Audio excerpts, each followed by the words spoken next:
Hi there, Scott Hamilton, ROCKFILE, back with another podcast review for your ears. Going to be talking about Season 1 of the Amazon Prime series, Outer Range.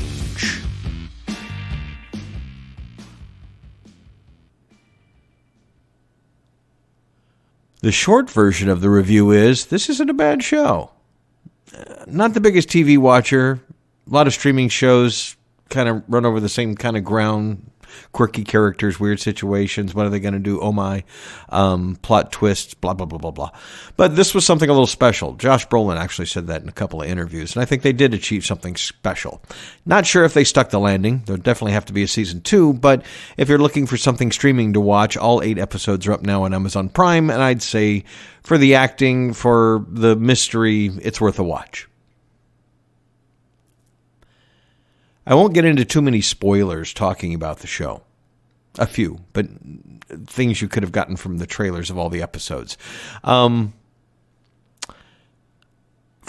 find ranch people. They own ranches. They're not really farmers. They're cattle and stuff like that. Find a giant metaphysical hole on their property. Josh Brolin plays the dad, tries to keep it a secret. This is all in the first episode. Strange hippie girl shows up. Imogen Poots plays the role. She's very good in it. And as the show goes on, you find out about a little bit more about the hole, a little bit about their neighbors, about people who want the land and why, or maybe why. Actually, you don't really find out why, but and by the end of the 8-episode run, no, you don't have all the answers. You know some more than you did in the beginning, but yeah. So like I said, not to get into any spoilers, a lot of TV shows and streaming shows these days have a hard time keeping my interest.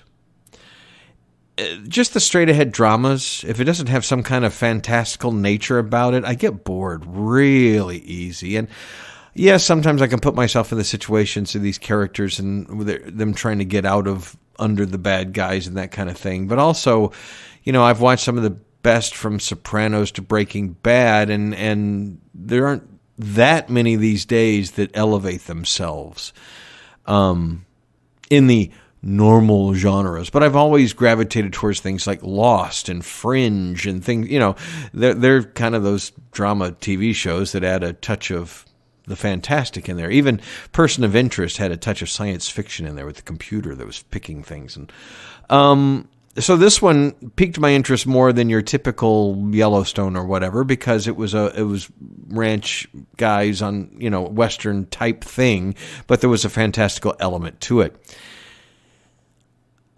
I looked up the showrunners. Other than Brad Pitt as an executive producer, there's not too many names that I recognize, but I looked them up, and they've all done a lot of shows. Some of them work with J.J. Abrams on some shows. Some of them work with some other people. So they're all well-seasoned TV people. And you've got Josh Brolin and Lily Taylor and Will Patton and some other really good actors doing some really good work. I mean, it's some of Lily Taylor's best work in years. Josh Brolin is great in this.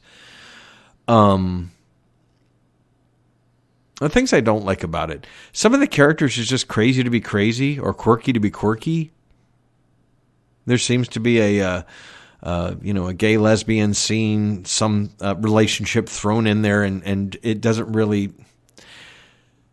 I don't care one way or the other about. I think it's great that people are out and being who they ever want to be.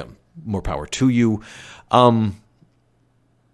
But in real life, I don't care what people's sexuality is unless I'm going to sleep with them. So I don't really care unless it's germane to the story, you know, or something about the character. I don't care who they're sleeping with. And a lot of shows and a lot of movies, you never know.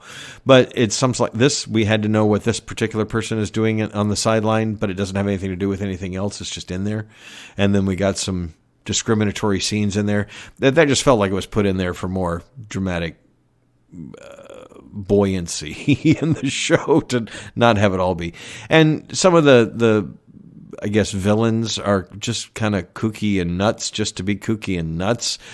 We do get some flashbacks later on in the show that kind of explain why some of these people may be a little loose-nutted, but I think some of that kind of loses its way. The main story, the main thrust, the main mystery is all completely well done. And the people that are in the tight orbit of that and that storyline, but it's when they start branching out and getting into the other characters, and sure, they're all involved in it in some way, shape, or form, but it just seems like sometimes let's get the quirky singing brother in here just so he can sing in a very awkward moment, and maybe they took some, pages from David Lynch and things like that on just, we're going to throw something crazy in here, but there was always a method to his madness, I always thought, and some of this seems a little random. There's an over-reliance on nostalgic older songs. There's some really good ones in here, and there's some really obscure ones in here, and I said the same thing about Raised by Wolves recently, that they're starting to rely on old songs that really, for us, showed that much into the future. It's a little ridiculous to use something that would be an oldie to us now. They wouldn't, those songs, some of these oldies that pop up in these shows are not going to last into the 25th century or whatever.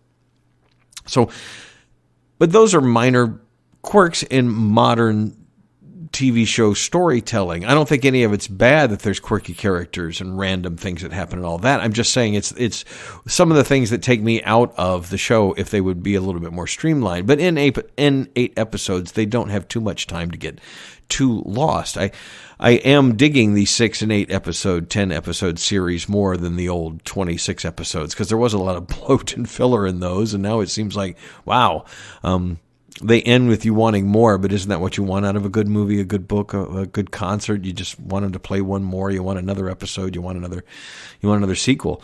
So in that aspect, the show would almost lose me every episode. They would get away from the fantastical and they would get into some of the drama that's going on with some of the characters, and then how it relates back to the and then something would happen at the end of the episode that would just pull me right back like a slingshot, like a yo-yo, just whoosh, a boomerang. I come right back. Towards the last 2 episodes, they're chock full of those little moments. They don't wait till the end of an episode. There's a lot coming at you in the last 2 episodes that just debuted this weekend.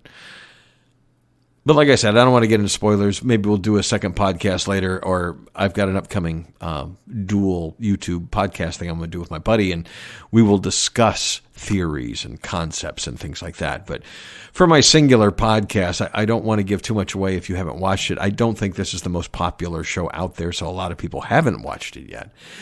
I do feel like there will be a second season. I looked. I don't think there's been an announcement yet, but it just, the way it ends, it can't be over. I mean, it would suck if it were. I guess they could wrap it up in a movie. Maybe there's a huge plot twist at the end that's supposed to keep you going. I thought that was well done, executed very well. I didn't really see it coming. I should have. Everything was there. So kudos to them for the acting is all high caliber all the way through. Will Patton is the nuttiest, craziest bad guy that he's been ever. And he's pretty good at it, actually. Him singing naked in cowboy boots is something to see. All in all, Outer Range is one of the more interesting shows I've watched lately. It's not one of my favorites because it didn't give me enough. It would be like if you watched half of Donnie Darko, and you're heavily into the mystery and the characters, and you like everything going on, but you need a little bit more. And you finally get more by the end of the movie, but this feels like the first half of a season. This feels like I need a lot more to be fully satisfied with it. But the characterizations, the acting, the cinematography, it looks good in 4K. Surround sound's good. It was a worthy series to watch. It's only 8 episodes. They were debuting 2 each week. I missed that in the beginning, so I was watching 1, and then I'm like, wow, now there's 4. Wait, oh, wow, there's 6, And so I watched the last 2 back to back like a movie. It's good. It's not Chernobyl. It's not some of my favorite shows of late, but it's really good. I did enjoy it. So check out Outer Range. It's streaming. If you have Amazon Prime, you might as well. 8 episodes of some really good acting and some weird stuff we can talk about in another podcast. Scott Hamilton, I'm ROCKFILE. My links are below. Check out Patreon for exclusive stuff, and have a spectacular day. Thanks for listening.